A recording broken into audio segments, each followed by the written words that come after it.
In our overview video, we describe the process that we follow to get from our assets and real-time data from the assets through to some actions and recommendations that we want to drive and the outcomes that we're looking for.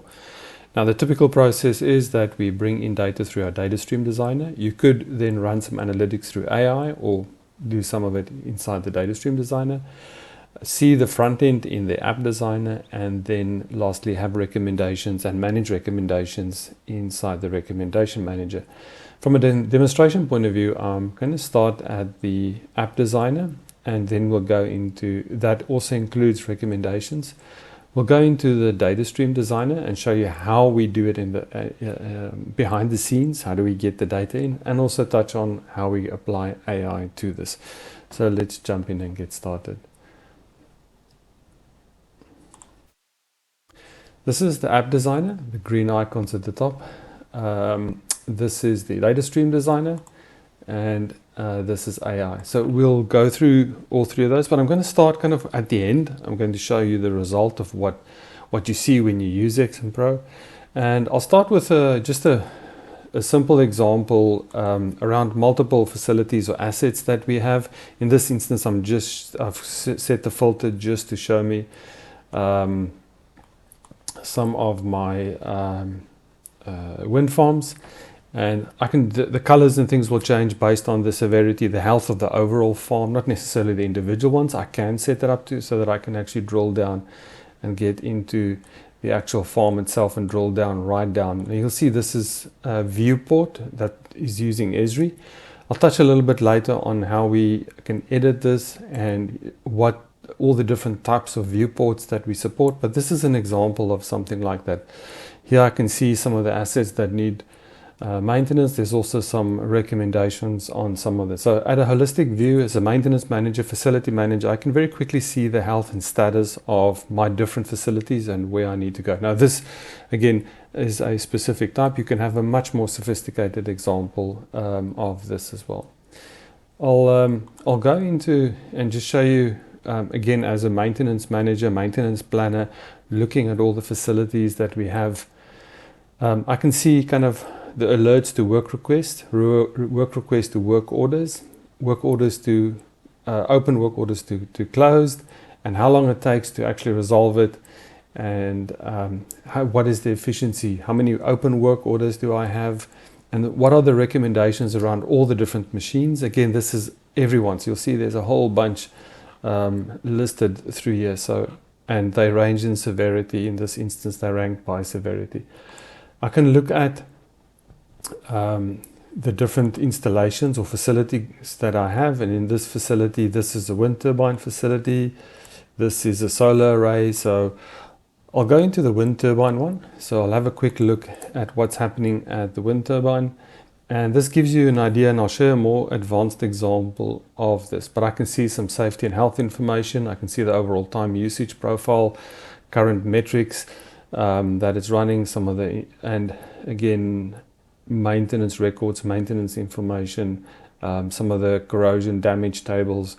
And depending on the type of modeling that you use, I can get into it. You can see this updates in real time. If it's a Unity or a Omniverse or a more interactive model or a CAD-based model, I can actually get into it, and I'll show you an example of one of those. But this with this, I can now actually get to a recommendation. So I can see there's low gearbox oil on this reported, and there's the instance of that that triggered that. So there's a rule that runs, and when it goes below a certain threshold, this is a very simple rule, around a certain threshold on the gearbox oil, low warning, and there's potentially some triage instructions. This one doesn't have too much. I can also see how many times this has occurred, and if I look at kind of a longer duration, what are all the other things that are happening to this specific asset that has happened over time. I could create a form, or I can fill in a form right here, and this could be a work order request, this could be a root cause analysis, a failure mode analysis. You can associate a large number of different action forms to this in terms of the kind of action that you want to take. I can also mark this as a false positive so that later on we can start analyzing how many times are we getting this kind of false positives out of this. So this is one example of a facility predictive maintenance.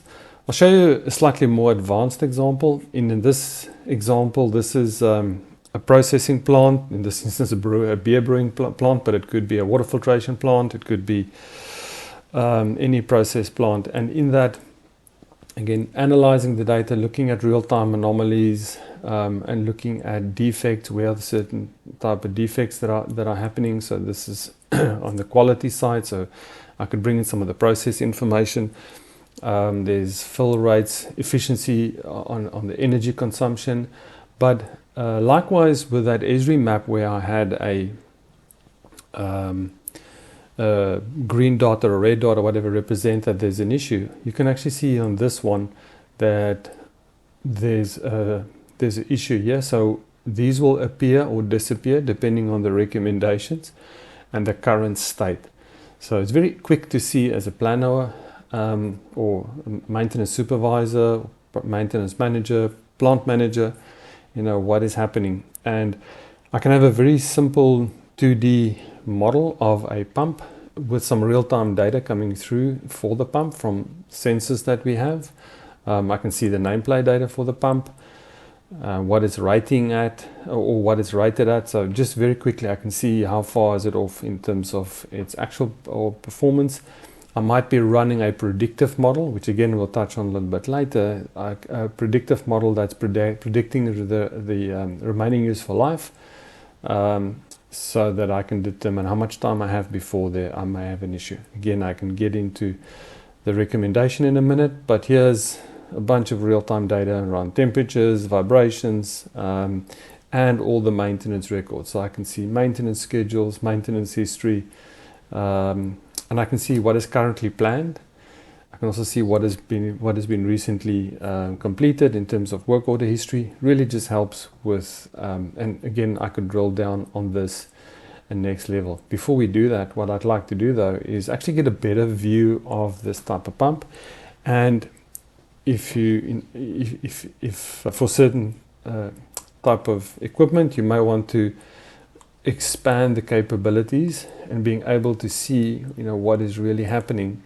So if I look at the discharge exception or the remaining useful life on the bearings, I can move this around and actually have a view on that. Now if I click on this view more, you'll see I get to that same recommendation that I complete. But before I go there, this was a discharge exception, and I may want to go to something like ChatGPT or generative AI, large language models, and actually ask it. And I've typed this in before, so that's why it comes up. But I can actually ask it top 5 root causes for centrifugal pump where there's a loss in discharge pressure. And what it does, it gives me just some direction. And what I could potentially do with this is just copy that, so that when I do go to the recommendation itself, I can kind of create a bit of a starting point in terms of where we should potentially be looking for certain issues. And again, it's the same. And this is a work order request, but could be root cause analysis, could be different types of forms that you want to associate with it. This could have more advanced triage instructions. So these are the typical things that you could look for: block suction pipe, blocked impellers. It's not necessarily the information that you send right through to the work order level. It might just be something for you to help triage what is the potential issue based on the combination of this, as well as the triage instructions that we have here. And again, the analytics across this to say, well, I want to know what are all the issues that we've seen on this pump lately. Is it a kind of a recurring pattern, or what is happening? So that's a key application for us around predictive maintenance in facilities, to be able to, and condition monitoring, is to be able to get a view of the overall asset, and then being able to get down right into a recommendation. I'll show you how we set up the recommendation data in a minute, but before we do that, I would like to show you how we do the back-end data that goes into this. Now,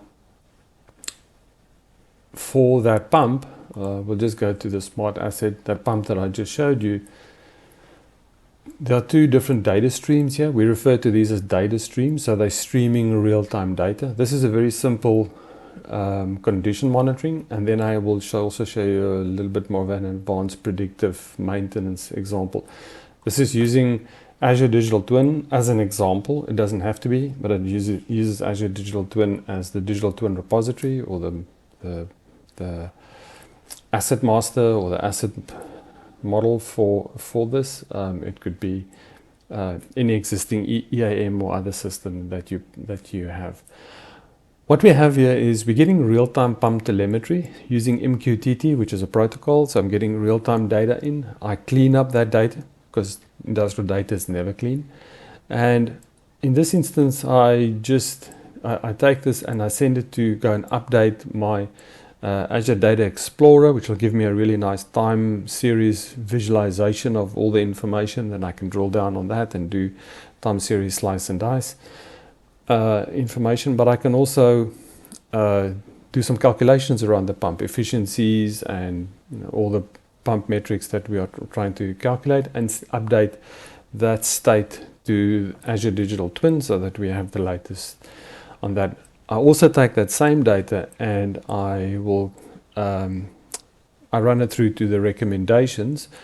But before I do that, I will contextualize it using pump, make, model, all of that again from an EAM system or a maintenance system or the digital twin system, so that I have rich data that sits over here.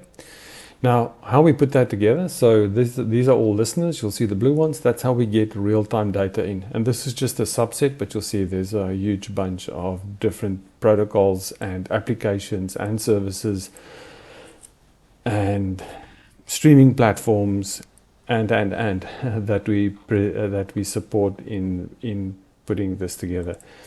The context, so make, model, all this is all fast-moving data, all the slow-moving data.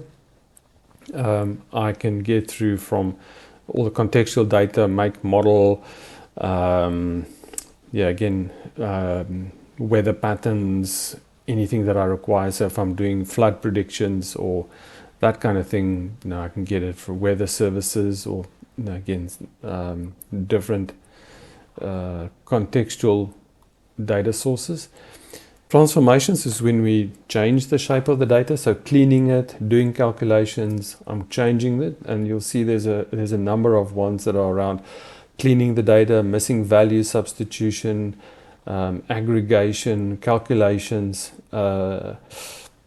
normalizing, setting up thresholds, and a number of these where we actually transform the data. This one doesn't have machine learning in. I'll show you an machine learning example in a minute, but this is where we can bring in, I can just drag on anomaly detection. It's not probably the right place to do it here, but just to illustrate the concept, and then I configure that. Each of these are configurable. So you can see this pump telemetry one, there's the configuration for that. So and it will interrogate the underlying service and come back with what are the fields that this thing actually has. And I can now use that in my data stream. Or if I go to something more sophisticated like Azure Digital Twin example, it will use some of the zero trust capability, credential management, which is all in our subscription and in our subscription manager and stored in the variable side. But this is where I would create, for example, I can create a whole new instance in Azure right from the application in here. So these are the kind of the configuration in a no-code way of setting up these data streams, and each of these have their own unique set of properties that we activate for each of those. I'll just discard those. And then that's the machine learning part. So I can bring in machine learning. I'll show you an example in a minute. This calculation might be quite advanced, and I may actually want to do that in like Python. So I want to maybe use my um, pump calculations and efficiency. There might be a library that I'm already using, and again, we support all of those libraries out of the box in this.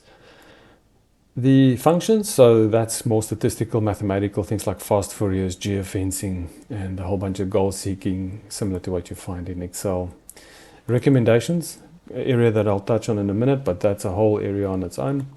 And then lastly, action agents. So this is where we create actions. So it could be something like send an email or create a Ethereum smart contract, completely to ends of the scale. But that's really, or create work orders in Maximo, update other databases, send it back to systems, a very comprehensive set. Now these are all, this is an extensible framework. So if we don't have a connector or don't have the function that you require here, it's very easy to put that together. We can do it, our partners do it, our customers do it. And there's a framework in order to create these connectors yourself. So this is at a really high level what we're doing here. So this is a very basic one, and there's actually a live view of this. So this is live data coming through. This is not the user interface that I use every day to look at my data, but it helps me just to understand, am I getting the right data at the right point of this data flow? And the way that I, for example, map and configure the endpoints or getting the data in, so you'll see in this data flow, it's interrogating ADX service and say, what can you accept? And then we can bring in from the in actual fact, let me see if the Azure Digital Twin one is configured to show that up. So yeah, as you'll see, this one is already configured to send the data into Azure Digital Twin. It will interrogate the Twin service and see what it can accept. This is what I have in my pipeline, and we can auto map that, and it will get that into the data flow. Very simple example, but really effective in terms of getting condition monitoring on assets going. As you get more advanced and more sophisticated, you may want to start adding some predictive capability. And in this instance, we're reading some of the data from a historian like OSIsoft. We're getting some other data from a sensor-based solution, which has got OPC UA running. We've got some Azure IoT hubs and some of the other capabilities. And these are all the data wrangling, data cleaning, and everything that I need to do. And adding context from SAP on make, model, and geolocation, a whole bunch of other information before I can actually, and converting failure tags and doing all of this. This is really hard if you do it in code. If you do it here, it's really easy to understand the logic, but also to troubleshoot, and it's much easier to understand the logic of what you've done in order to get this to this point. What I can now do is do my pump calculations, as you saw, exactly the same pump calculation as in the previous example. But I'm going to update my Azure Digital Twin in this instance. So I've got 3 actions coming out of this block. Go and update it with that data. Run an anomaly detection on the pump performance, simple anomaly detection, or have a more sophisticated binary classification to say is it likely to fail, yes or no, and if it is, what's a remaining useful life model, which we may have for the pump. And I'll show you an example of how that can be put together. Merge all of this data and again send it to what we call the recommendation engine, and run that recommendation. You may notice some little red legs on here. This is where you can configure a error handling flow. So if there's a problem with this, what do you want it to do? Who must it alert? What must it let you know?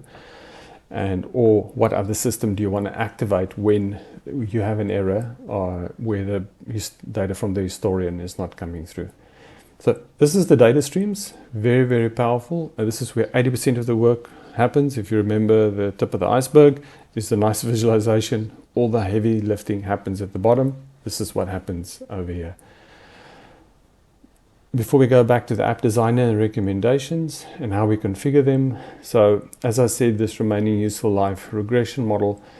So where do you get them? Well, inside XMPro, we've now built in Jupyter Notebook. So you can create these models here, deploy them here. Here's an example of remaining useful life using a random forest to do the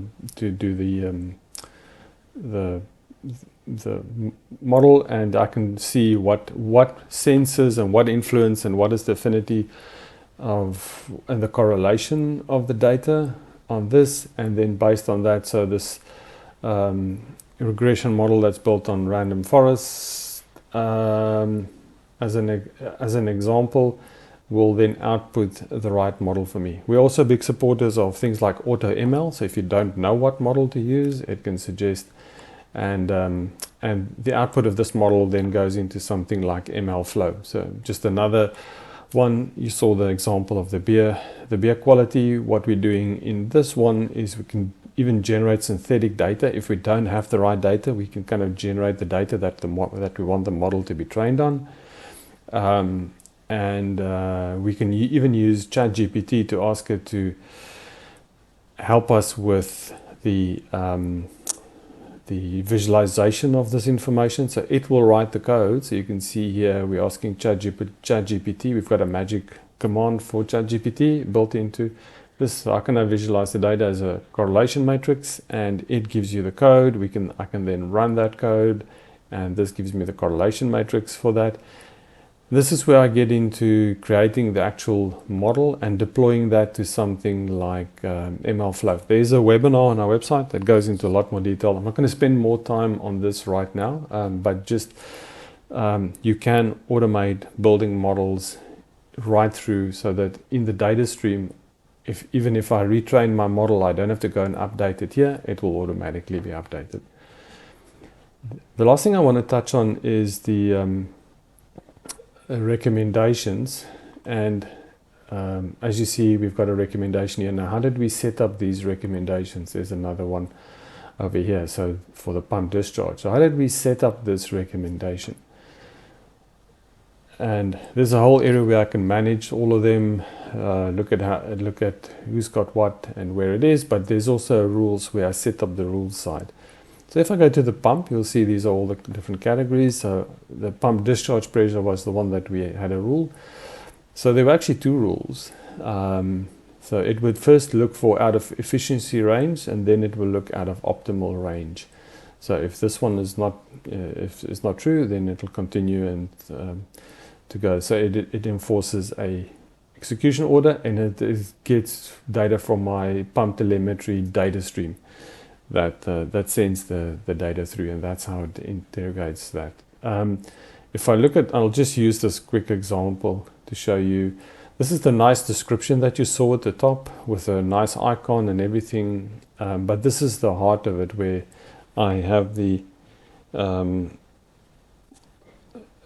flow rate at less than a certain between a certain band, and the discharge pressure is less than. As soon as that rule is true, it puts that little red dot on there for me. It puts the recommendation on the list, and I can now get that information. Now, where I get this flow rate, you'll see there's a whole bunch of parameters. That's actually what comes out the bottom here. So that what comes out the end of the pipe over there is what I now have available to build this for me. And I can use different calculations, and this can be a value or it could be another parameter. So I can actually build a very dynamic set of rules, including predictions and everything that can come down the pipe. Now, this is not a valid rule where the flow rate is not equal to the motor current. Well, hopefully that's not the case, but that gives you an idea of how you can construct this. So it could be completely different, because I can bring in very different information. I can bring weather information. I can bring all sorts of I can bring maintenance records. So if a certain condition exists and it's minus 40 degrees outside, then don't create a work order, because no human can work in those conditions. We have seen some of those applications as well. So if a safety factor and all of those you can bring in, if there's hot equipment nearby, then notify that. So that's how I build the rule, and as you saw in this instance, I've enabled the form, and the form was a work request, but there are some other form types, and you can build your own forms as well. And this is just some of the, how many times does it need to log it? Can it automatically resolve it? So if the condition is not true anymore, will it automatically resolve?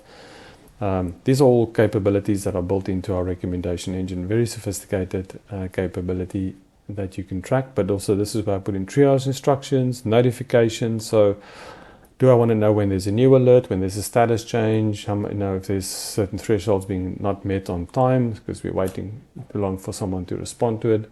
So those are all capabilities of and the last thing I want to do is just very briefly touch on, as I said, I'll explain a little bit. You can see now that I've played around with it, there's definitely a higher probability of failure that has gone up due to some of the things that I'm doing at the back here. That's not what I wanted to do. This is, so when I clicked on the pencil, I have access to be able to edit this. You can actually see both of these, the 2D and the 3D. They just overlaid on top of each other, and there's the nameplate. So that's how I got that done. This is a page builder, web page builder. In this instance, this is a Unity model, and this is just a 2D graphic. Both of them have the same data that it displays, and these are all wired up data sources. And what I mean by a wired up data source, if I click on this Unity block, well, let me first explain the concept of a block. There's a whole bunch of different types of blocks. There are recommendation blocks, action blocks, and visualization blocks. So that's where we had Autodesk Forge and Esri and Unity and all of these different visualization capabilities that we have. And we can also create widgets.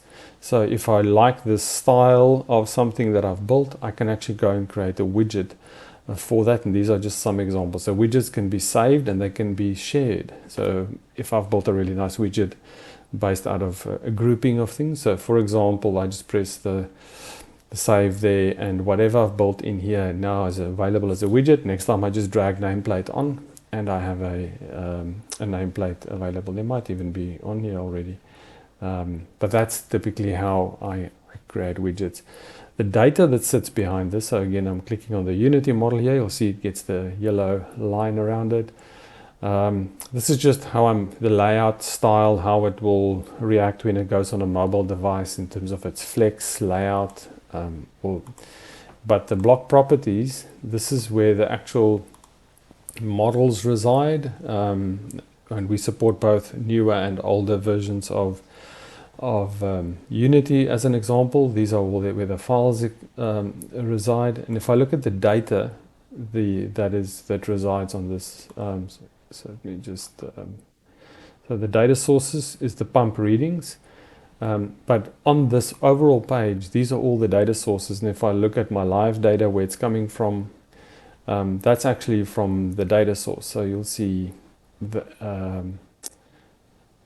this is not the expression. I don't want to bring the expressions. I just want to find the data source for it.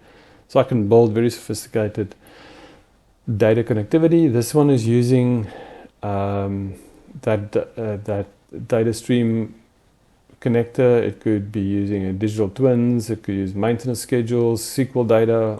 There's many different connectors that we have. Don't want to delete that.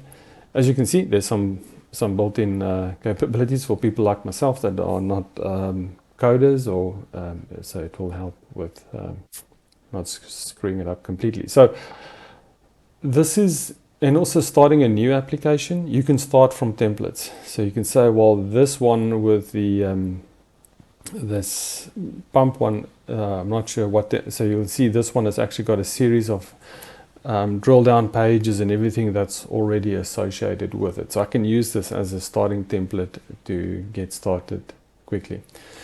So this is how we look at providing digital twin capabilities in terms of maintenance, predictive maintenance, condition monitoring for facilities management. If you have any questions, please reach out, and happy to address them. Thank you.